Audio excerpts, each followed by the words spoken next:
अस्सलाम वालेकुम। Last lecture में हम लोगों ने पढ़ी थी ग्रोथ इन बैक्टीरिया। अब हमें पढ़नी है रिप्रोडक्शन इन बैक्टीरिया। तो bacterias reproduce both asexually and sexually. क्या डिफरेंस है एसेक्सुअली और सेक्सुअली में? ए का मतलब होता है एब्सेंस, तो यहाँ पर सेक्सुअल रिप्रोडक्शन की एब्सेंस है। तो बैक्टीरियाज एसेक्सुअली भी रिप्रोड्यूस करते हैं, मतलब in the absence of sexual reproduction, और सेक्सुअली भी रिप्रोड्यूस करते हैं। एसेक्सुअल रिप्रोडक्शन क्या है? जिसमें बोथ पेरेंट सेल्स इन्वॉल्व हैं, मेल एंड फीमेल। और सेक्सुअल रिप्रोडक्शन क्या है? जिसमें सिर्फ एक पेरेंट सेल इन्वॉल्व है। ठीक है, तो स्टार्ट करते हैं। सबसे पहले देखते हैं इनकी एसेक्सुअल रिप्रोडक्शन, यानी कि सिंगल पेरेंट सेल से कैसे रिप्रोड्यूस कर रहे हैं। एसेक्सुअल जिसमें सेक्सुअल रिप्रोडक्शन ना हो, यानी कि जिसमें 2 पेरेंट सेल्स इन्वॉल्व ना हो, सिर्फ एक पेरेंट सेल हो। अच्छा, मैंने शायद ऊपर यहाँ पर उल्टा बोल दिया मेरे ख्याल से। मेरे जहन में यही था कि ये सेक्सुअल और ये एसेक्सुअल है। तो एसेक्सुअल क्या है? एब्सेंस। मैंने बताया भी एब्सेंस, ए फॉर एब्सेंस। तो यहाँ पर सेक्सुअल रिप्रोडक्शन नहीं होती, मतलब यहाँ पर सिर्फ एक पेरेंट सेल है, no male and female, both parent cells involve नहीं है यहाँ पर, जबकि सेक्सुअल में दोनों पेरेंट सेल्स इन्वॉल्व हैं। ठीक है, तो एसेक्सुअल रिप्रोडक्शन हम देखते हैं उसकी जो सबसे पहली टाइप है, जो सबसे पहला प्रोसेस है जिसके थ्रू एसेक्सुअल रिप्रोडक्शन इनमें हो रही है, सिंगल सेल से जब ये रिप्रोड्यूस कर रहे हैं, उसका सबसे पहला प्रोसेस है यहाँ पर बाइनरी फिजन। क्या है binary fission? All bacteria reproduce asexually by means of binary fission. तमाम के तमाम बैक्टीरियाज अगर वो एसेक्सुअली रिप्रोड्यूस कर रहे हैं तो वो इसी प्रोसेस के थ्रू रिप्रोड्यूस कर रहे हैं, जो क्या कहलाता है? Binary fission. क्या मतलब है बाइनरी फिजन का? बाइनरी फिजन में there is a single chromosome. हम ये स्टार्ट में ही पढ़ चुके हैं कि भाई बैक्टीरियाज में सिंगल क्रोमोसोम होता है और वो सर्कुलर शेप में होता है। ठीक है, having a circular DNA molecule, ये हम पढ़ चुके हैं, उनका सर्कुलर डीएनए मॉलिक्यूल होता है। First DNA is replicated. सबसे पहले क्या होगा? डीएनए रेप्लिकेट होगा। ऑब्वियसली जब जब बैक्टीरिया रिप्रोड्यूस होंगे, नेक्स्ट जनरेशन प्रोड्यूस करेंगे, डिवाइड होंगे, तो वो सबसे पहले उनका जो जेनेटिक मटेरियल होगा, जो उनका डीएनए, अब भाई बैक्टीरिया में जो प्रेजेंट है उनका जिनोम, जेनेटिक मटेरियल उनका जो भी हो, डीएनए आरएनए, अगर हम जनरल बात करें तो जो भी जेनेटिक मटेरियल होगा किसी भी ऑर्गेनिज्म का, सिर्फ बैक्टीरिया की हम बात ना करें, किसी भी ऑर्गेनिज्म में जो भी उसका जेनेटिक मटेरियल होगा रिप्रोडक्शन के लिए, सबसे पहले वो रेप्लिकेट होगा, सबसे पहले उसका जेनेटिक मटेरियल डिवाइड होगा। ठीक है, तो यहाँ पर भी बैक्टीरिया की रिप्रोडक्शन के लिए, बैक्टीरिया की डिवीजन के लिए सबसे पहले जो उसका जेनेटिक मटेरियल है, यानी कि इनमें जो सर्कुलर डीएनए मौजूद है, सबसे पहले वो रेप्लिकेट होगा। ठीक है, वो 2 हिस्सों में डिवाइड होगा, उसकी कॉपीज बनेंगी and attach to the plasma membrane. अच्छा, अब इसका डीएनए रेप्लिकेट हो गया। रेप्लिकेट होने के बाद वो इसकी प्लाज्मा मेम्ब्रेन से, यानी कि वो इसकी सेल की मेम्ब्रेन से जाकर अटैच हो जाएगा। फिर उसके बाद क्यों क्यों ये प्लाज्मा मेम्ब्रेन से क्यों जाकर अटैच होगा? माइटोसिस मियोसिस में तो हम पढ़ते हैं कि जो जेनेटिक मटेरियल होता है वो न्यूक्लियर मेम्ब्रेन से बाहर निकलता है, वो इसलिए प्लाज्मा मेम्ब्रेन से अटैच होगा, क्योंकि बैक्टीरियाज तो जो है वो प्रोकैरियोट्स हैं, इनमें तो न्यूक्लियर मेम्ब्रेन है ही नहीं, इनमें तो कंप्लीट मेम्ब्रेन बाउंड न्यूक्लियस है ही नहीं, इसलिए ये प्लाज्मा मेम्ब्रेन से जाकर इनका डीएनए, जो रेप्लिकेटेड डीएनए होगा, वो इनके प्लाज्मा मेम्ब्रेन से जाकर अटैच होगा। ठीक है, फिर उसके बाद अब ये डीएनए हो चुका है रेप्लिकेट, यानी कि इसकी हो चुकी है डुप्लीकेशन। तो डुप्लीकेशन के बाद the 2 chromosomes move towards their respective sides. अब कितने? पहले एक ही क्रोमोसोम था, ठीक है, पहले सिंगल क्रोमोसोम था।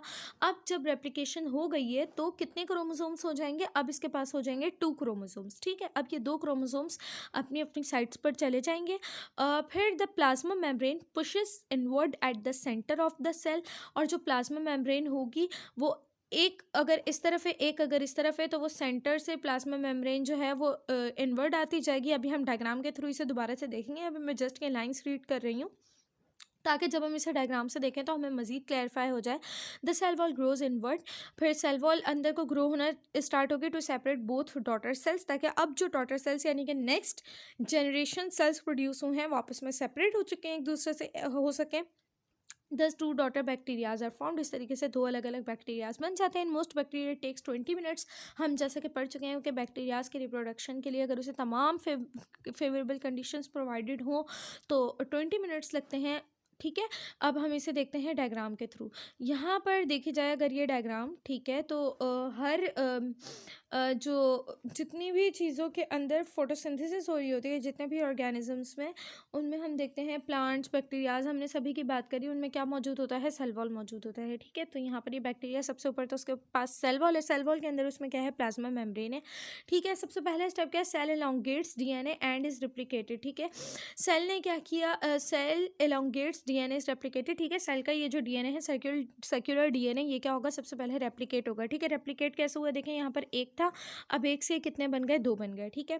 फिर उसके बाद सेकंड स्टेप में क्या हुआ, cell wall and plasma membrane began to constrict का मतलब हम लोगों ने क्या पढ़ा, हम लोगों ने ये पढ़ा सबसे पहले वर्डिंग्स में, अभी जो हम लोगों ने ऊपर लाइंस पढ़ी उनमें क्या था कि एक डीएनए जो है वो कॉपीज़ बना लेगा अपनी, ठीक है, रेप्लिकेट हो जाएगा, फिर उसके बाद ये अपने अपने रिस्पेक्टिव साइड्स पर मूव हो जाएंगे, एक पोल की तरफ मूव हो गया, दूसरा दूसरी पोल की तरफ मूव हो गया। फिर उसके बाद हम लोगों ने पढ़ा कि ये जो मेम्ब्रेन है इसकी, ये इनवर्ड मूवमेंट स्टार्ट करेगी, ठीक है, हाँ ठीक है, कॉन्स्ट्रिक्ट हो रही है, ये बीच में से इधर अंदर की तरफ आती जा रही है, ठीक है। फिर उसके बाद क्या होगा, लास्ट स्टेप में cross walls falls completely separating the 2 DNA copies, ठीक है। अब ये जो मेम्ब्रेन अंदर की तरफ मूव करती जा रही थी, वो फाइनली क्या हो जाएगी, वो फाइनली कंप्लीटली एक दूसरे से सेपरेट हो जाएगी, उसमें फाइनली ब्रेकिंग हो जाएगी, ठीक है। 2 डीएनएस की कॉपीज़ को वो अलग अलग पार्ट्स में सेपरेट कर देगी, डिवाइड कर देगी, ठीक है।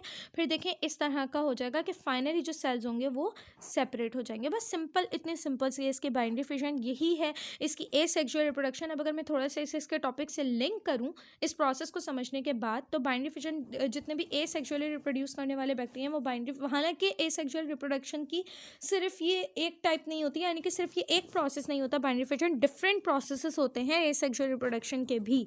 बैक्टीरियाज उनमें से इस प्रोसेस को फॉलो कर रहे हैं, ठीक है। तो बैक्टीरिया जब इस प्रोसेस को फॉलो कर रहे हैं, तो इस प्रोसेस को मैं थोड़ा सा अगर इस टॉपिक से लिंक करना चाहूँ, तो यहाँ पर क्या हो रहा है, बाइनरी फिजन में अगर देखा जाए सिर्फ एक पेरेंट सेल है, ठीक है, सिर्फ इस एक पेरेंट सेल के अंदर जो भी होना था वो हुआ, और ये फाइनली 2 डॉटर सेल्स में यानी कि नेक्स्ट जनरेशन में डिवाइड हो गया है, ठीक है। तो एक ही पेरेंट सेल है, ठीक है, only 1 parent cell. Asexual का मतलब ए फॉर एब्सेंस, यानी कि यहाँ पर सेक्सुअल सेल्स एब्सेंट है, यानी कि यहाँ पर 2 पेरेंट्स इन्वॉल्व नहीं है, नो मेल फीमेल सेपरेट, ठीक है। यहाँ पर सिर्फ एक सेल है, इस एक ही सेल से न्यू जनरेशन प्रोड्यूस हुई है, ठीक है। तो ये है एसेक्सुअल रिप्रोडक्शन। अब उसके बाद हम लोग स्टार्ट करेंगे इसकी sexual reproduction. Sexual reproduction in bacteria अगर देखा जाए, bacteria lack traditional sexual reproduction. इसकी जो ट्रेडिशनल सेक्सुअल रिप्रोडक्शन होती है, जो प्रॉपर सेक्सुअल रिप्रोडक्शन होती है, गैमेटोजेनेसिस जिसे कहते हैं, क्योंकि सेक्सुअल रिप्रोडक्शन से गैमेट्स प्रोड्यूस होते हैं, ठीक है, इसलिए इसको हम कहते हैं गैमेटोजेनेसिस। गैमेट्स क्या है, गैमेट्स मीन मेल, उसका जो है गैमेट और फीमेल गैमेट, स्पर्म और एग, ये सब गैमेट्स कहलाते हैं, ठीक है। तो male sex cell, female sex cell gametes कहलाते हैं। अब गैमेट्स जिस प्रोसेस के थ्रू प्रोड्यूस होते हैं उसे गैमेटोजेनेसिस कहते हैं। गैमेटोजेनेसिस जो है वो एक प्रॉपर सेक्सुअल रिप्रोडक्शन है, वो बैक्टीरियाज में इतनी प्रॉपर नहीं हो पाती, क्योंकि ऑब्वियसली इनमें एक प्रॉपर न्यूक्लियस नहीं है, प्रॉपर मेम्ब्रेन बाउंड ऑर्गेनल्स नहीं है, तो इनमें किसी न किसी चीज़ की कमी तो होगी, ठीक है। लेकिन इनमें सेक्सुअल रिप्रोडक्शन होती है, बेशक बहुत प्रॉपर तरीके से नहीं होगी लेकिन होगी, ठीक है। एसेक्सुअल रिप्रोडक्शन हम लोगों ने पढ़ लिया, अब हम लोग पढ़ेंगे सेक्सुअल रिप्रोडक्शन। तो बेशक इनके अंदर ट्रेडिशनल सेक्सुअल रिप्रोडक्शन नहीं होती, however bacteria exhibit genetic recombination, but इनमें जेनेटिक रिकॉम्बिनेशन होती है, यानी कि इनके जीन्स की रिकॉम्बिनेशन होती है, that is sales do not fuse. बेशक इनके सेल्स फ्यूज़ नहीं होते जैसा कि सेक्सुअल रिप्रोडक्शन में होना चाहिए, but only piece of DNA और plasmid of donor cell is inserted in the recipient cell, ठीक है। तो जो डोनर सेल है, ठीक है, जो सेल अपने जीन्स डोनेट कर रहा है, और जो रेसिपिएंट सेल है, जो सेल रिसीव कर रहा है डीएनए को, ठीक है।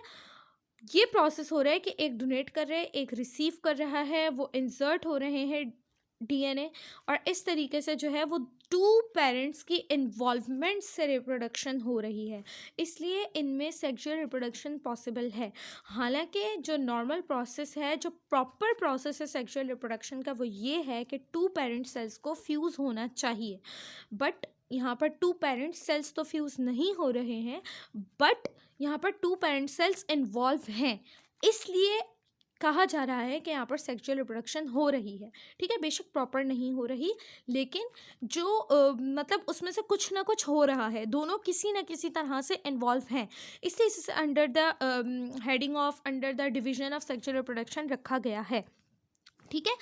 डीएनए का दोनों पेरेंट्स में से या जो डोनर सेल होता है उस वाले पेरेंट में से डीएनए का एक पीस इंसर्ट किया जाता है रेसिपिएंट के सेल में, ठीक है, डीएनए का या प्लाज्मिड का जो भी उसका जेनेटिक मटेरियल है उसका।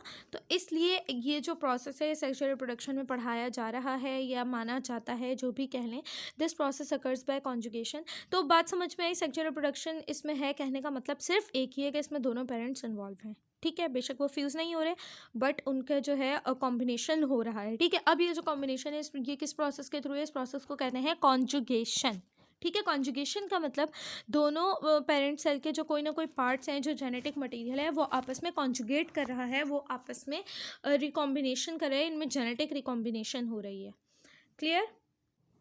अच्छा, अब ये जो आपस में इनकी हो रही है फ्यूजिंग तो नहीं हो रही, इनमें जो रिकॉम्बिनेशन हो रही है वो सिर्फ कॉन्जुगेशन से नहीं हो रही है। उसके यहाँ पर 3 मेथड्स आप लोगों को बताए हुए, कॉन्जुगेशन, एक ट्रांसडक्शन और एक ट्रांसफॉर्मेशन। तीनों में ही ये तीनों प्रोसेसेस बेशक डिफरेंट हो सकते हैं, लेकिन तीनों में ही एक चीज़ कॉमन होगी, वो ये कि दोनों पेरेंट सेल्स इन्वॉल्व होंगे, ठीक है। इसलिए ये तीनों आएंगे under the heading of sexual reproduction. चलें स्टार्ट करते हैं हम conjugation. It is the process by which one bacterium transfers genetic material to another bacterium. ये कैसा प्रोसेस है जिसमें एक बैक्टीरिया अपना जेनेटिक मटेरियल दूसरे बैक्टीरिया में ट्रांसफर करेगा एक ट्यूब के थ्रू, ठीक है। और वो ट्यूब कैसे बनेगा? ट्यूब बनेगा पिलाए से। पिलाए हम लोगों ने पढ़ा था बैक्टीरिया के जो थे वो बॉडी पार्ट का नाम था, ठीक है, हम लोगों ने स्टार्ट में पढ़ा था, स्टार्टिंग लेक्चर्स में। तो एक ट्यूब के थ्रू जो है वो जेनेटिक मटेरियल ट्रांसफ़र होगा एक पेरेंट से दूसरे पेरेंट में, और वो ट्यूब किससे बनेगा? इनके पार्ट पिलाए से बनेगा, इनकी बॉडी का पार्ट पिलाए, ठीक है। इसलिए वो ट्यूब क्या कहलाता है? कॉन्जुगेटिंग ट्यूब कहलाता है। वो ट्यूब कॉन्जुगेटिंग ट्यूब क्यों कहलाता है? क्योंकि वो प्रोसेस परफॉर्म करवा रहा है कॉन्जुगेशन का, या वो कॉन्जुगेटिंग ट्यूब कहलाता है, या उसे ब्रिज भी कहते हैं, ठीक है। फिर उसके बाद the bacterium that gives the DNA is called donor. वो बैक्टीरिया जो अपना डीएनए देगा वो डोनर कहलाएगा। And the bacterium that receives DNA is called recipient, ठीक है। This process was first studied experimentally by Lederberg and Tatum in 1946 in E. coli. Again, E. coli में सबसे पहले इस प्रोसेस को ऑब्जर्व किया गया था, और इस प्रोसेस को स्टडी करने वाले और एक्सपेरिमेंटली प्रूव करने वाले, एक्सपेरिमेंटली स्टडी करने वाले जो सबसे पहले साइंटिस्ट थे उनके नाम ये हैं, ठीक है। फिर उसके बाद later studies made with the help of electron microscope confirmed the close contact and the formation of conjugatory bridge between the bacterial cells. सही है, सबसे पहले इसे स्टडी करने वाले, एक्सपेरिमेंटली स्टडी करने वाले ये 2 साइंटिस्ट है। उसके बाद इसे मज़ीद कंफर्म किया गया इन the presence of electron microscope, ताकि उन चीज़ों को मज़ीद जो है अच्छे तरीके से कंफर्म किया जा सके, ठीक है। फिर उसे मज़ीद फिर उसके ऊपर कोई बात की जा सके। जब कोई चीज़ खुद साइंटिस्ट को कंफर्म होगी तभी वो बात दूसरों तक के पहुंचा सकेंगे। तो उसके लिए फिर इलेक्ट्रॉन माइक्रोस्कोप्स वगैरह की मौजूदगी में इस चीज़ को मज़ीद कंफर्म किया गया। तो क्लोज कॉन्टैक्ट फिर ऑब्जर्व किया गया, और जिस तरीके से कॉन्जुगेटरी ब्रिज बन रहा होता है, जिस ब्रिज की हमने बात की है, वो ब्रिज, वो कॉन्जुगेटिंग ट्यूब जिससे जेनेटिक मटेरियल ट्रांसफ़र हो रहे हैं दोनों पेरेंट्स के दरमियान, जेनेटिक मटेरियल का एक्सचेंज हो रहा है, वो कॉन्जुगेटरी ब्रिज की फॉर्मेशन और उनका कॉन्टैक्ट और उनका ट्रांसफ़र और उनकी न्यू जो है वो गैमेट्स की फॉर्मेशन, ये सब कुछ फिर इलेक्ट्रॉन माइक्रोस्कोप के अंडर ऑब्जर्व किया गया और कंफर्म किया गया, ठीक है। फिर उसके बाद ये जो प्रोसेस है कॉन्जुगेशन का, इसको फॉलोइंग स्टेप्स में एक्सप्लेन किया जा सकते हैं, तो हम देख लेते हैं ये steps. Step 1, the donor cell produces the pilus. सबसे पहले जो डोनर सेल होगा वो क्या प्रोड्यूस करेगा? वो पाइलस फॉर्म करेगा, which is a structure that projects out of the cell and begins contact with an recipient cell. अभी अभी हम लोगों ने पढ़ा कि पिलाय जो होगा वो जो है वो ब्रिज फॉर्म करेगा, ठीक है, पिलाय से ही फॉर्मेशन होगी ब्रिज की। तो सबसे पहले जो डोनर सेल होगा वो पिलाय फॉर्म करेगा, ठीक है, पिलाय प्रोड्यूस करेगा। पिलाय एक ऐसा स्ट्रक्चर है जो प्रोजेक्ट करता है। पिलाय हम लोगों ने पढ़ा था इनकी बॉडी से प्रोजेक्शन होती है। ये फ्लैजिला की तरह होते हैं, लेकिन इनमें फ्लैजिला में और इनमें थोड़ा सा डिफरेंस होता है, हम लोगों ने स्टार्टिंग लेक्चर्स में पढ़ा था, ठीक है। तो ये प्रोजेक्ट आउट होने का क्या मतलब है कि बॉडी से किसी चीज़ का बाहर निकलना उभर कर, जैसे कि हमारी बॉडी में उंगलियां हैं, तो ये एक तरह से, मैं हालांकि हमारी बॉडी से निकल नहीं रही हैं, बट मैं जस्ट एग्जांपल इसलिए दे रही हूँ कि उभरी हुई है ना, इस तरीके से। प्रोजेक्शंस का मतलब ये होता है किसी चीज़ का प्रोजेक्ट आउट होना बॉडी से, ठीक है। तो ये उस तरह का स्ट्रक्चर है, बैक्टीरिया के सेल से निकलता है, ठीक है, and begins contact with the recipient cell. और ये जो पिला है ये कॉन्टैक्ट कर लेता है रेसिपिएंट सेल से, ठीक है। ये डोनर सेल की बॉडी से प्रोजेक्ट आउट होता है, रेसिपिएंट सेल की बॉडी से जाकर कनेक्ट होता है। इस तरीके से ब्रिज फॉर्मेशन करते हैं दोनों पेरेंट सेल्स के दरमियान। ठीक है, जेनेटिक मटेरियल की ट्रांसफरिंग को पॉसिबल करने के लिए। फिर उसके बाद सेकंड स्टेप क्या होगा, the pilus enables direct contact between the donor and recipient cell. अब क्योंकि ब्रिज फॉर्मेशन हो चुकी है, दोनों में आपस में कनेक्शन हो चुका है, तो फिर अब इनका डायरेक्ट कॉन्टैक्ट हो जाएगा। थर्ड स्टेप में the donor plasmid consist of a double strand DNA molecule. अब जो डोनर प्लाज्मिड होगा, प्लाज्मिड क्या है इनका, प्लाज्मिड हम लोगों ने पढ़ा था, इसका मेरे ख्याल से हम लोगों ने स्टार्टिंग लेक्चर्स में प्लाज्मिड को पढ़ा था, मुझे एग्जैक्टली याद नहीं आ रहा। प्लाज्मिड में भी वो था जिसका जो है हाँ, जिसका सेल्फ रेप्लिकेटिंग डीएनए होता है। हाँ, प्लाज्मिड हम लोगों ने पढ़ा था सेल्फ रेप्लिकेटिंग डीएनए। एक तो इनके पास डीएनए, एक ही सिंगल डीएनए प्रेजेंट होता है। दूसरा हम लोगों ने पढ़ा था कि इनका जेनेटिक मटेरियल अलहदा से भी प्रेजेंट होता है, जो बेशक उस फॉर्म में ना हो, मतलब न्यूक्लियस में जो प्रॉपर क्रोमोसोम्स और क्रोमोसोम्स में जीन्स और जीन्स में डीएनए मौजूद होता है उस फॉर्म में ना भी हो, बट अलग से जो है इनके पास सेपरेट मौजूद होते हैं और वो सेल्फ रेप्लिकेटिंग होते हैं, वो खुद अपने आप को रेप्लिकेट कर लेते हैं, वो प्लाज्मिड होते हैं। ठीक है, तो जो डोनर प्लाज्मिड होता है, जो डोनर जेनेटिक मटेरियल होता है, उसमें क्या होता है, उसमें डबल स्ट्रैंडेड डीएनए होते हैं, जबकि जो इनका अपना मेन डीएनए होता है वो तो सर्कुलर होता है और वो सिंगल होता है। ठीक है, उसके स्ट्रैंड्स नहीं होते, लेकिन इनका जो डोनर प्लाज्मिड है उसके पास डबल स्ट्रैंडेड डीएनए मॉलिक्यूल होता है। ठीक है, जो एक सर्कुलर स्ट्रक्चर बना लेता है। It is attached at the both ends, और वो फिर दोनों एंड्स से अटैच हो जाता है, वही जो ब्रिज बन चुका था उसके दोनों एंड से। An enzyme picks one of the two DNA strands of donor plasmid and this strand is transferred to the recipient cell. अब क्या हुआ, जो एंजाइम जो है इसके ट्रांसफरिंग करवा रहा है, वो एंजाइम क्या करेगा, उन दो स्ट्रैंड्स में से, ठीक है, ये डबल स्ट्रैंडेड डीएनए था, ठीक है, डबल स्ट्रैंडेड डीएनए था, एंजाइम क्या करेगा, उन दो स्ट्रैंड्स में से picks one of the two DNA strands. ठीक है, एक स्ट्रैंड को वो एंजाइम पिक करेगा डोनर प्लाज्मिड से। ठीक है, डोनर प्लाज्मिड में डबल स्ट्रैंडेड डीएनए है, वो उन डबल स्ट्रैंडेड डीएनए में से एक स्ट्रैंड को पिक करेगा and this strand is transferred to the recipient cell. और अब ब्रिज फॉर्मेशन हो चुका है, कनेक्शन हो चुका है दोनों पेरेंट सेल्स के दरमियान, तो अब वो एंजाइम एक स्ट्रैंड को उस डीएनए के पकड़ कर रेसिपिएंट सेल में ट्रांसफ़र कर देगा। ठीक है, इस तरीके से part of genetic material is transferred to the recipient cell. ठीक है, फिर उसके बाद स्टेप नंबर 4 क्या है, in the last step the donor cell and the recipient cell both containing single stranded DNA. अब देखें, एक स्ट्रैंड डीएनए का बच गया डोनर सेल में, क्योंकि उसके पास दो थे और एक ट्रांसफ़र हो गया। ठीक है, तो एक स्ट्रैंड बच गया डोनर सेल में और एक स्ट्रैंड चला गया रेसिपिएंट सेल में। अब दोनों के पास जो है वो एक एक स्ट्रैंड मौजूद है। ठीक है, दोनों के पास सिंगल स्ट्रैंडेड डीएनए है। अब रेप्लिकेट दिस डीएनए, वो डीएनए रेप्लिकेट हो जाएगा and this end of forming a double stranded DNA, और इस तरीके से डबल स्ट्रैंडेड डीएनए की फॉर्मेशन होगी। अभी हम इसे देखते हैं इस डायग्राम के थ्रू, तो ये चीज़ मज़ीद क्लैरिफाई हो जाएगी। ठीक है, अच्छा, यहाँ पर देखा जाए तो ये है मेल, ठीक है, और ये है फीमेल। ठीक है, अब क्या हुआ, यहाँ पर पाइलस फॉर्मेशन हुई। ठीक है, ये ब्रिज बन गया दोनों के दरमियान। फिर उसके बाद यहाँ पर जो इसके पास डबल स्ट्रैंडेड डीएनए था, जिसने आपका अपने आप को सर्कुलर फॉर्म में अरेंज किया हुआ था, ठीक है, उसमें से जो एक था, ये देखें, ये येलो वाला यहीं पर ही रह जाएगा, बाकी ये जो रेड वाला है वो आ गया इसके पास। ठीक है, इस कनेक्शन के थ्रू, इस ब्रिज के थ्रू। ठीक है, वो यहाँ से आया और वो इसके पास आ गया। ठीक है, इस तरीके से। तो फिर इस तरीके से यहाँ पर क्या होगा, ये डबल स्ट्रैंडेड डीएनए की फॉर्मेशन हो जाएगी। एक तो इसके पास बच गया, लेकिन यहाँ पर डबल स्ट्रैंडेड डीएनए की फॉर्मेशन हो जाएगी। Conjugating cells copy of F factor transfers. ठीक है, इस तरीके से कॉन्जुगेटिंग कंप्लीट हो जाएगी। कॉन्जुगेटिंग का मतलब सिंपल वर्डिंग्स में अगर मैं कहूँ तो सिर्फ हम लोगों ने इतना ध्यान में रखना है कि सेक्सुअल रिप्रोडक्शन में इसलिए आ रही है क्योंकि इसमें दोनों पेरेंट सेल्स इन्वॉल्व हैं, प्लस ये कॉन्जुगेशन इसलिए कहला रही है क्योंकि इसमें एक कनेक्शन फॉर्म हो रहा है दोनों के दरमियान, एक ब्रिज फॉर्म हो रहा है और part of genetic material transfer हो रहा है। Simple conjugation is that. उसके बाद इसका जो सेकंड प्रोसेस है वो है ट्रांसडक्शन। अगर कॉन्जुगेशन में कोई भी कन्फ्यूजन है तो मुझसे लाजमी पूछ लेना है। ठीक है, इन चीज़ों में कंफ्यूज होने की ज़रूरत नहीं है। अगर कोई भी चीज़ कंफ्यूज कर रही है तो उसी वक्त अपने कॉन्सेप्ट्स को क्लियर कर लेना पूछ कर। फिर उसके बाद सेकंड हमारे पास टाइप सेक्सुअल रिप्रोडक्शन की, वो है transduction. It is a type of sexual reproduction in which piece of DNA can be transferred from one bacterium to another. Again यहाँ पर डोनर से रेसिपिएंट में ट्रांसफ़र हो रहा है, लेकिन अब इसकी तरह ये ट्यूब फॉर्मेशन नहीं हो रही है। ठीक है, कनेक्शन फॉर्म नहीं हो रहा है, ब्रिज फॉर्म नहीं हो रहा है, बल्कि एक थर्ड ऑर्गेनिज्म ट्रांसफरिंग करवा रहा है। ठीक है, इसलिए ये क्या कहला रहा है, ये कॉन्जुगेशन की जगह ट्रांसडक्शन कहला रहा है।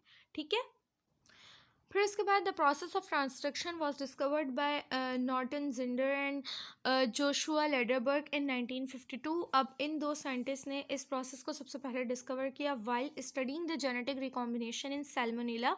अच्छा, कॉन्जुगेशन सबसे पहले किस में स्टडी हुई थी? कॉन्जुगेशन की स्टडी सबसे पहले इकोलाई में हुई थी, और ट्रांसडक्शन की जो स्टडी है वो सबसे पहले साल्मोनेला में हुई है। ठीक है, फिर उसके बाद इन जनरल ट्रांसडक्शन, अब जो जनरल ट्रांसडक्शन है उसमें any of the genes from the host cell may be involved in the process। ठीक है, अब होस्ट सेल में हो रही है ट्रांसडक्शन। ठीक है, अब होस्ट सेल के कोई से भी जीन्स इस प्रोसेस में इन्वॉल्व हो सकते हैं in special transduction. However only a few specific genes are transduced.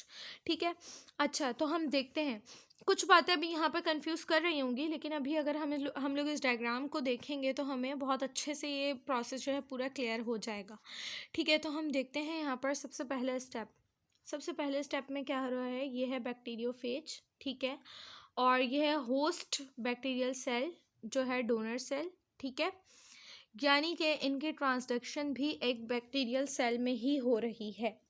ठीक है, अच्छा, फेज इंजेक्ट्स इट्स डीएनए। ठीक है, ऑब्वियसली रेप्लिकेशन किस में होगी? रेप्लिकेशन बैक्टीरिया में होगी ना, तो होस्ट सेल भी यहाँ पर कौन होगा? बैक्टीरिया होगा। ठीक है, अच्छा, अब सबसे पहले क्या हो रहा है, यहाँ पर एक बैक्टीरियल क्रोमोसोम अपना मौजूद है, जो ये तो मेन है ना, ये तो प्लाज्मिड तो नहीं है। वहाँ पर भी अगर पिछले पेज पर भी जाकर कॉन्जुगेशन में भी डायग्राम को देखा जाए तो दोनों में जब ट्रांसफरिंग हो गई थी उसके बावजूद भी पहले वाले में एक ऐसा करके स्ट्रक्चर बच गया था। ठीक है, वो क्या था? वो बेसिक क्रोमोसोम था जो मेन क्रोमोसोम है उसकी बॉडी में। लेकिन हम लोगों ने पढ़ा कि क्रोमोसोम ट्रांसफ़र नहीं हो रहा है, क्रोमोसोम से डीएनए ट्रांसफ़र नहीं हो रहा है, प्लाज्मिड का डीएनए ट्रांसफ़र हो रहा है जो उस क्रोमोसोम से बिल्कुल अलहदा है। हमने प्लाज्मिड्स के बारे में शुरू में पढ़ा था कि प्लाज्मिड्स अलग से इसके साइटोप्लाज्म में फ्रीली मूव कर रहे होते हैं। ठीक है, तो वो प्लाज्मिड से डीएनए ट्रांसफ़र हुआ था, इसलिए मेन क्रोमोसोम अपनी जगह पर एज इट इज़ था। बिल्कुल ऐसे ही एक बैक्टीरियल क्रोमोसोम पहले से यहाँ पर मौजूद है। ठीक है, अब ये आया यहाँ पर बैक्टीरियोफेज क्या है? बैक्टीरियोफेज अगर मैं सिंपल कहूँ तो वायरस है। ठीक है, वो वायरस जो बैक्टीरियाज में हमला करते हैं। ठीक है, कुछ वायरस वो होते हैं जो ह्यूमंस में डिजीज़ेस कॉज करते हैं, कुछ वायरसेस वो होते हैं जो प्लांट्स में डिजीज़ेस कॉज करते हैं, और कुछ वायरसेस वो भी होते हैं जो खुद बैक्टीरियाज में जाकर डिजीज़ेस कॉज करते हैं। क्यों? क्योंकि वायरसेस बैक्टीरियाज से भी बहुत ज़्यादा छोटे होते हैं। ठीक है, तो यहाँ पर हम पढ़ रहे हैं बैक्टीरियोफेज को। ठीक है, क्योंकि वो बैक्टीरियाज में डिजीज़ कॉज करते हैं इसलिए वो बैक्टीरियोफेज कहलाते हैं। ठीक है, तो यह है होस्ट बैक्टीरियल सेल जो कि डोनर सेल है। क्योंकि रिप्रोडक्शन बैक्टीरियाज में हो रही है इसलिए हम इस, अब जहन में आता है ना भाई कि वायरस की रिप्रोडक्शन हो रही है, तो हम यहाँ पर क्यों पढ़ रहे हैं बैक्टीरियाज के रिप्रोडक्शन में? उसे हम इसलिए पढ़ रहे हैं कि हो तो बैक्टीरिया में रही है ना, प्रोसेस तो बैक्टीरिया की बॉडी में हो रहा है, डिवीजन तो बैक्टीरिया की बॉडी में हो रही है, इसलिए हम उसे रिप्रोडक्शन इन बैक्टीरियाज में पढ़ रहे हैं। ठीक है, सबसे पहली कन्फ्यूजन तो ये क्लियर कर लें। ठीक है, तो हम लोग देखते हैं, सबसे पहले ये आया बैक्टीरियोफेज। अब अच्छा, ये है डोनर होस्ट सेल। ठीक है, सॉरी डोनर कह रही हूँ, host cell, host bacterial cell, donor cell. अच्छा, फिर उसके बाद बैक्टीरियल क्रोमोसोम, ये बैक्टीरिया के पास अपना क्रोमोसोम है। अच्छा, अब क्या हुआ, ये जो फेज आया बैक्टीरियोफेज, यानी कि जो फेज आया इसने क्या किया, इसने अपने डीएनए को यहाँ पर इंजेक्ट कर दिया। ये देखें यहाँ पर ये डीएनए हो रहा है इंजेक्ट। ठीक है, फिर उसके बाद क्या हुआ, सेकेंड स्टेप को देखें तो ये फेज डीएनए पूरा का पूरा बैक्टीरियोफेज बाहर रह गया। ठीक है, इसका शेल, इसका कैप्सूल, इसका एनवेलप, इसकी टेल, इसके ये सब कुछ बाहर रह गया। बाकी जो इसका जेनेटिक मटेरियल था, जिसका डीएनए था, वो आ गया अंदर। ठीक है, और इस फेज के एंजाइम्स ने अपने साथ एंजाइम्स भी लेकर आया, और इन एंजाइम्स ने क्या किया, ये जो बैक्टीरिया होस्ट सेल था इसके डीएनए को कर दिया डिग्रेड। देखें, इसका जो क्रोमोसोम था, इसके क्रोमोसोम का जो डीएनए था वो पूरा यहाँ पर पीसेस में ब्रेक हो गया। ठीक है, फिर उसके बाद जो इसका थर्ड स्टेप क्या है, phage with donor DNA transducing phage. ये है यहाँ पर मेन ट्रांसड्यूसिंग फेज। ठीक है, इसमें क्या हो रहा है, सेल सिंथेसिस न्यू फेजेस। ठीक है, सेल सिंथेसाइजेस न्यू फेजेस। अब ये जो होस्ट सेल था उसने क्या किया, न्यू फेजेस सिंथेसाइज किए, यानी कि ये जो था बैक्टीरियोफेज का डीएनए, इसने इसको ब्रेक किया और इसको यूटिलाइज करते हुए यहाँ पर मज़ीद रेप्लिकेट हो गए। ठीक है, अब एक डीएनए आया था और उससे इतने सारे नए फेजेस बन गए। ठीक है, इस तरीके से बैक्टीरिया की जो बॉडी है, बैक्टीरिया की बॉडी ऐसा होस्ट काम करती है और इसकी बॉडी में रिप्रोडक्शन होती है। ठीक है, cell synthesises new phages that incorporates phage DNA. ठीक है, फेज का डीएनए इनकॉर्पोरेट हुआ था and mistakenly some host DNA. ठीक है, कुछ होस्ट डीएनए यूटिलाइज हुआ, कुछ फेज डीएनए यूटिलाइज हुआ और इस तरीके से न्यू फेजेस यहाँ पर बन गए। ये था थर्ड स्टेप। उसके बाद अगर हम देखें फोर्थ स्टेप को, तो क्या हुआ यहाँ पर, ये है transducing phase injects donor DNA. ठीक है, अब यहाँ पर क्या हुआ, ये जो थे ये है ट्रांसड्यूसिंग फेज। ठीक है, अब ये ट्रांसड्यूसिंग फेज क्यों कहला रहे हैं, ये ट्रांसड्यूसिंग फेज इसलिए कहला रहे हैं कि ये जो यहाँ पर रप्चर हो गई थी होस्ट सेल की मेम्ब्रेन, होस्ट सेल की जो सेल वॉल रप्चर हो गई थी, उससे ये वाले फेजेस निकल गए बाहर। अब ये हो गए आज़ाद, जो फेजेस यहाँ पर बने। अब ये फेजेस जाएंगे वापस से।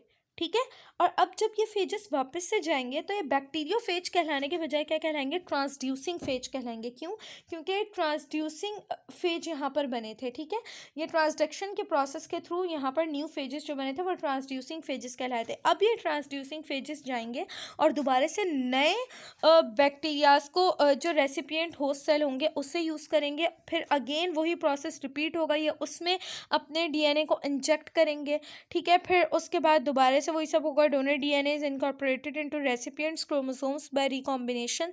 फिर अब क्या होगा, रिकॉम्बिनेशन होगी। ठीक है, अब इस प्रोसेस से हमें क्या समझ में आता है, अगर मैं इसे समराइज करूँ थोड़ा बहुत, तो दिमाग यहाँ पर ये, मैंने उस बात का तो ये जवाब दे दिया कि भाई अगर ये बैक्टीरियोफेज वायरस है तो हम लोग उसे यहाँ पर इसलिए पढ़ रहे हैं क्योंकि ये जो डिवीज़न हो रही है ये बैक्टीरिया की बॉडी के अंदर हो रही है। ठीक है, एक तो यहाँ पर पढ़ने का मेन रीज़न इसका ये था।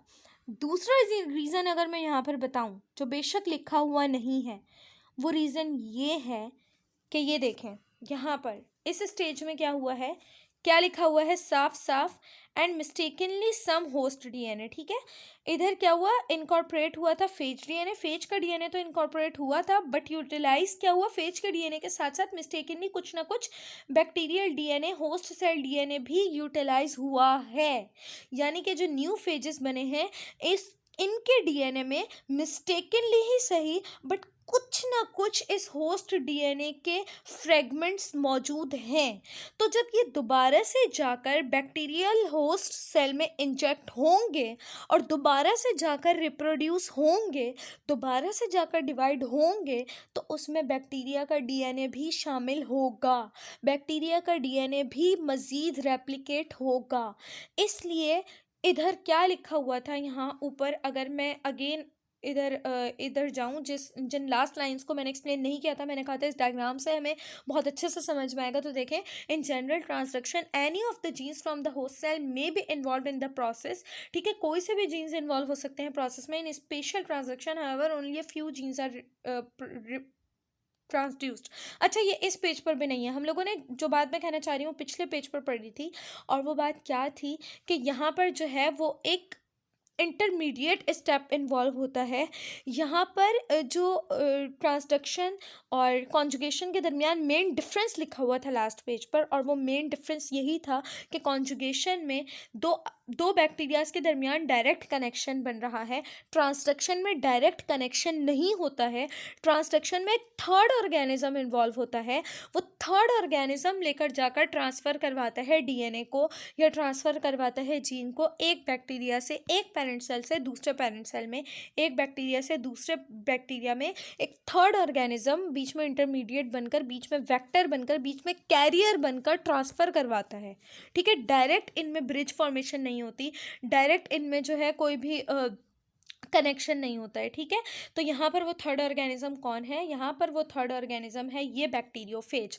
जब बैक्टीरियोफेज ने हमला किया इस बैक्टीरिया के ऊपर, जब ये बैक्टीरियोफेज आया खुद अपनी डिवीजन के लिए, जब इस बैक्टीरियोफेज ने इसके डीएनए को यूटिलाइज किया खुद अपनी रेप्लिकेशन के लिए, जैसा कि कोई भी होस्ट सेल को यूज़ करता है, कोई भी अगर हमारी बॉडी में भी आएगा तो वो हमारे सेल को यूज़ करेगा, हमारे डीएनए को यूज़ करेगा, हमारे एंजाइम्स को यूज़ करेगा, हम पर खुद फीड करेगा, हमारे न्यूट्रिएंट्स हासिल करेगा, हमारे न्यूट्रिएंट्स यूज़ करेगा, हमें नुकसान पहुंचाएगा, हमारे डीएनए को ब्रेक करेगा, हमारे एंजाइम्स को यूज़ करेगा अपने मफाद के लिए, अपनी रिप्रोडक्शन के लिए, अपनी जगह घेरेगा, अपने आप को रेप्लिकेट करेगा। बिल्कुल उसी तरीके से जब ये वायरल डीएनए ने, जब ये वायरस ने जाकर बैक्टीरिया पर हमला किया तो उसने बैक्टीरिया के डीएनए को यूज़ किया, उसने बैक्टीरिया के डीएनए को टुकड़ों टुकड़ों में ब्रेक किया, उसने बैक्टीरिया के डीएनए को अपनी रेप्लिकेशन के लिए, अपने फ़ायदे के लिए यूज़ किया।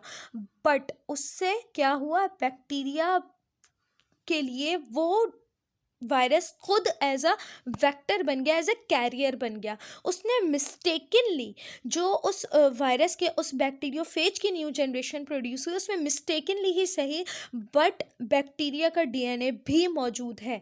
और जब वही बैक्टीरियोफेज, जब वही ट्रांसड्यूसिंग फेज, इसे इसलिए कह रहे हैं क्योंकि ये ट्रांसडक्शन के प्रोसेस के थ्रू यहाँ पर बने थे, और जब वही ट्रांसड्यूसिंग फेजेस जाकर दोबारा उन्होंने बैक्टीरिया पर हमला किया, दोबारा वो दूसरे बैक्टीरियाज में जाकर उन्होंने अपना डीएनए इनकॉर्पोरेट किया, तो उनमें उनका डीएनए प्योर नहीं था, उनमें इन्हीं बैक्टीरियाज के डीएनए के ये फ्रेगमेंट्स भी मौजूद थे, ठीक है। तो अगेन वो आ गए इस होस्ट सेल के अंदर, एक नए होस्ट सेल के अंदर पुराने वाले उसी बैक्टीरिया के डीएनए, और इस तरीके से जब न्यू फेजेस यहाँ पर प्रोड्यूस होंगे तो उसमें बैक्टीरिया का डीएनए भी रेप्लिकेट होगा। इस तरीके से ये जो वायरस है, बेशक ये आया था, ये बैक्टीरियोफेज अपने मफाद के लिए आया था, लेकिन इसने indirectly as a carrier of this bacteria काम किया, ठीक है। तो उसने एज अ थर्ड ऑर्गेनिज्म यहाँ पर काम किया, ठीक है। इसने एज अ वो थर्ड ऑर्गेनिज्म काम किया जिस थर्ड ऑर्गेनिज्म ने रिप्रोडक्शन करवाई थी, जिस थर्ड ऑर्गेनिज्म ने कनेक्शन करवाया था इन दो सेल्स के दरमियान। अब ये दो पेरेंट सेल हैं, ये एक पेरेंट सेल है, ये क्या है, ये है डोनर, ठीक है, ये है डोनर जो डोनेट कर रहा है, ठीक है, ये है डोनर। और ये पेरेंट सेल क्या है, ये है रिसीवर, ये डोनेट कर रहा है अपने डीएनए के फ्रेगमेंट्स, अपने डीएनए के पार्ट्स। भाई हमने शुरू में यही पढ़ा है कि इनकी जो सेक्सुअल रिप्रोडक्शन है उनमें पूरा पूरा जेनेटिक मटेरियल ट्रांसफर नहीं होगा। कॉन्जुगेशन में भी 2 स्ट्रैंड्स में से सिर्फ एक स्ट्रैंड ट्रांसफर हुआ था डायरेक्ट लिंकेज के थ्रू।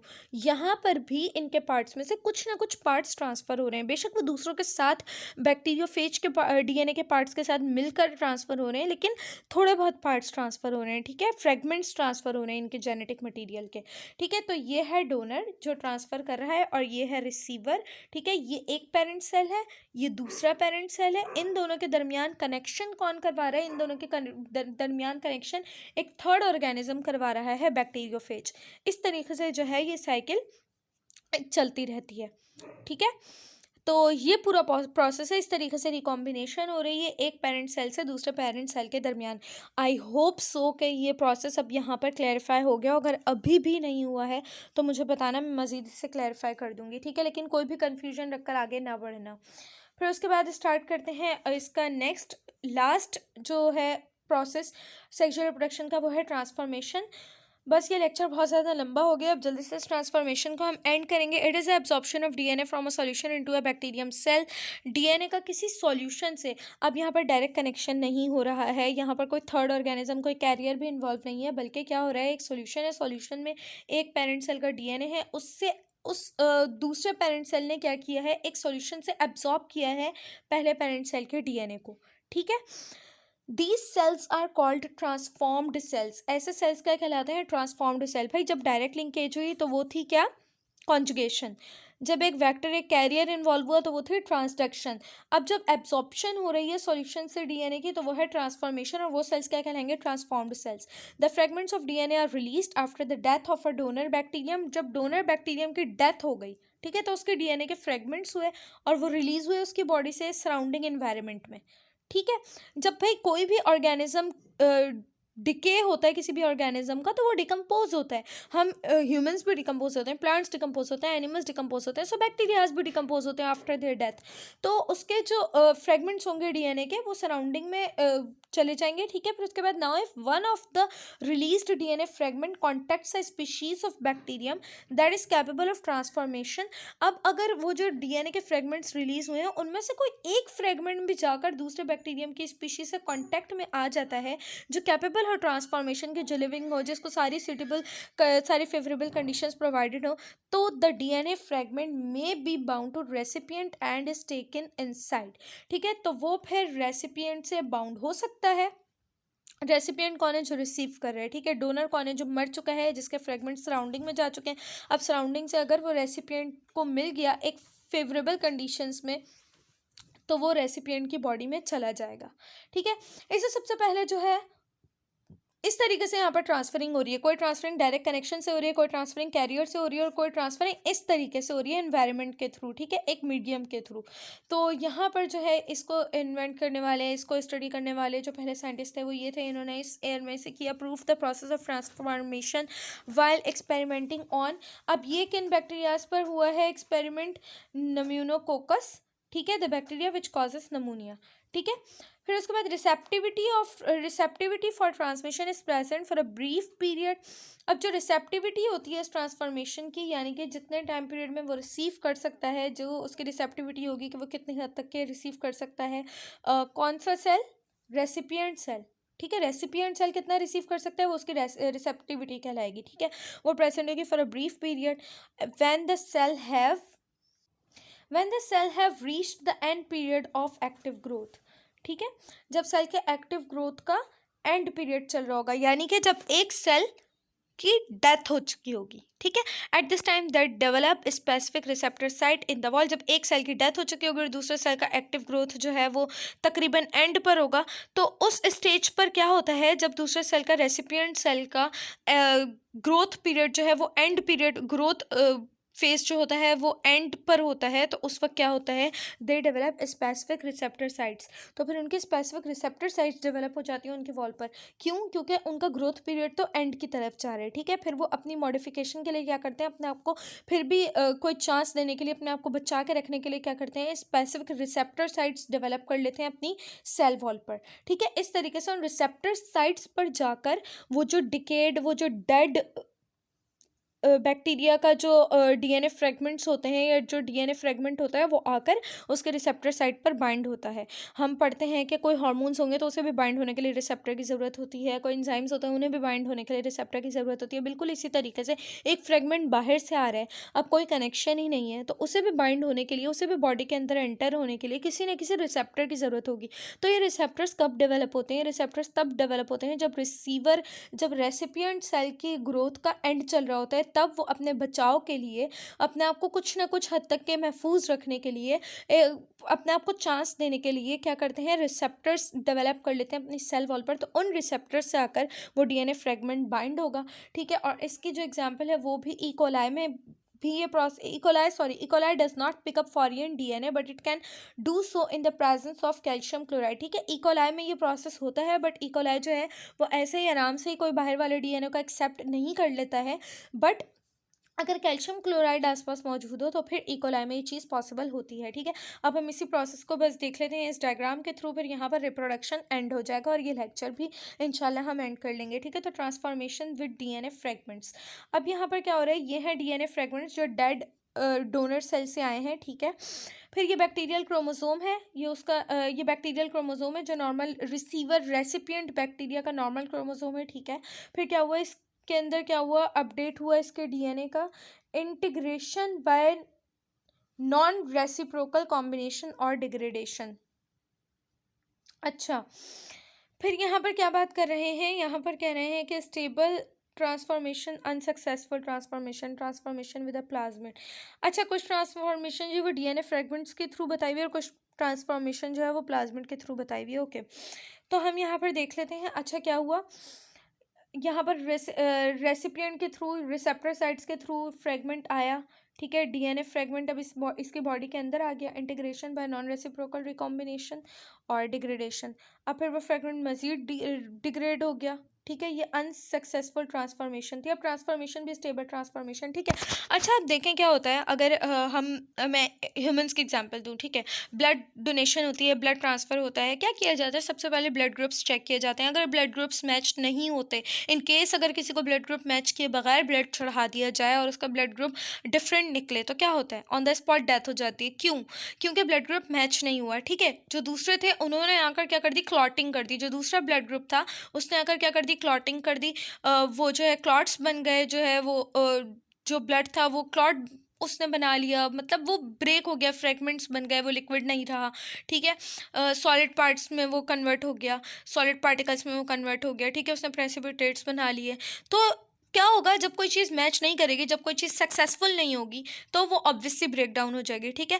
तो यहाँ पर भी ऐसा ही हो रहा है, कुछ इसी तरीके से इस कॉन्सेप्ट को समझ लिया जाए कि यहाँ पर भी एक चीज़ बाहर से आ रही है, ठीक है। तो मे बी पॉसिबल कि वो एक्सेप्ट हो और मे बी पॉसिबल कि वो एक्सेप्ट ना हो, मे बी पॉसिबल कि वो सक्सेसफुल हो और मे बी पॉसिबल कि वो सक्सेसफुल ना हो, मे बी पॉसिबल कि वो न्यू एनवायरनमेंट में जाकर, न्यू बैक्टीरिया में जाकर अपने आप को अडेप्ट कर ले, और मे बी पॉसिबल कि वो ना कर पाए, ठीक है। अगर सक्सेसफुल हो जाए तो फिर क्या होगा, ये यहाँ पर इस तरीके से इसके साथ ये यहाँ पर अगर देखा जाए तो ये रेड कलर का था, ये देखें यहाँ पर थोड़ा सा रेड पार्ट नज़र आ रहा है, तो ये यहाँ पर सक्सेसफुली इसके क्रोमोसोम के साथ बाइंड हो जाएगी, ठीक है। यहाँ पर होगा स्टेबल ट्रांसफॉर्मेशन, ठीक है।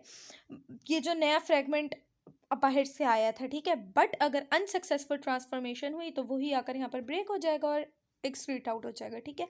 तो और इस तरीके से ये एक प्रोसेस है, ठीक है, जो आया क्या, डीएनए फ्रेगमेंट्स आए और जो बैक्टीरियल क्रोमोसोम के साथ बाइंड हुए, ठीक है। अब दूसरी यहाँ पर टाइप दी हुई है कि ट्रांसफॉर्मेशन विद अ प्लाज्मिड। अब डीएनए नहीं आ रहा है, क्रोमोसोमल डीएनए नहीं आ रहा है, डीएनए के फ्रेगमेंट्स नहीं आ रहे हैं, अब डीएनए प्लाज्मिड आ रहा है, ठीक है। अगर डीएनए प्लाज्मिड आ रहा है पूरा का पूरा, तो ये बैक्टीरियल क्रोमोसोम क्या करेगा, इस प्लाज्मिड को अपटेक कर लेगा, ठीक है, और स्टेबल ट्रांसफॉर्मेशन हो जाएगी। इसमें अनस्टेबल या अनसक्सेसफुल ट्रांसफॉर्मेशन का चांस नहीं है, ठीक है। अनसक्सेसफुल और सक्सेसफुल का चांस कब है, जब ये फ्रेगमेंट्स के फॉर्म में आए, ठीक है। अगर फ्रेगमेंट्स के फॉर्म में आए तो माइट भी पॉसिबल कि वो सक्सेसफुल हो और माइट भी पॉसिबल कि वो सक्सेसफुल ना हो। लेकिन जब पूरा का पूरा जो है प्लाज्मिड आ रहा है, फ्रेगमेंट्स नहीं आ रहे, तो वो सक्सेसफुल हो जाएगा, उसकी ट्रांसफॉर्मेशन स्टेबल होगी, ठीक है। तो यहाँ पर ये जो है इधर लिखा हुआ नहीं था, ये हमें डायग्राम देखने से समझ में आया है। बाकी कॉन्सेप्ट हमारे जहन में बस यही होना चाहिए कि ये जो थे फ्रेगमेंट्स थे, ठीक है, जो कहाँ से आए, ये वाले फ्रेगमेंट्स कहाँ से आए, ये वाले फ्रेगमेंट्स डेड डोनर सेल्स से आए हैं, ठीक है, जो डिके हो चुका है जिसका, और जिसके फ्रेगमेंट्स एनवायरनमेंट से इसने एब्जॉर्ब किए, ठीक है। इसके रिसेप्टर साइट्स ने इसे एब्जॉर्ब किया, ये इसकी बॉडी के अंदर आ गया, हो सकता है हो एक्सेप्ट, हो सकता है ना हो एक्सेप्ट। और अगर पूरा का पूरा प्लाज्मिड आया तब भी एनवायरनमेंट से आया, वो बस डिफरेंस इतना है इसमें और इसमें कि ये जो है यहाँ पर ब्रेक डाउन हो चुका था और ये जो है यहाँ पर ब्रेक डाउन नहीं हुआ है, एज अ कंप्लीट यहाँ पर आया है, ठीक है, और वो इधर एक्सेप्ट हो गया, ठीक है, स्टेबल ट्रांसफॉर्मेशन। बस सेक्सुअल रिप्रोडक्शन यहाँ पर एंड होती है। इसमें हम लोगों ने 3 प्रोसेसेस पढ़े। अगर तीनों में से किसी भी प्रोसेस में किसी भी तरह की कोई भी कन्फ्यूजन है तो प्लीज़ मुझसे पूछ लेना, क्लैरिफाई कर लेना, दिमाग में कोई भी कन्फ्यूजन मत रखना, ठीक है। मिलते हैं इंशाल्लाह नेक्स्ट लेक्चर के साथ, नेक्स्ट टॉपिक के साथ, और यहाँ पर ये वाला लेक्चर एंड हो चुका है। बस मिलते हैं इंशाल्लाह नेक्स्ट लेक्चर के साथ। अल्लाह हाफ़िज़।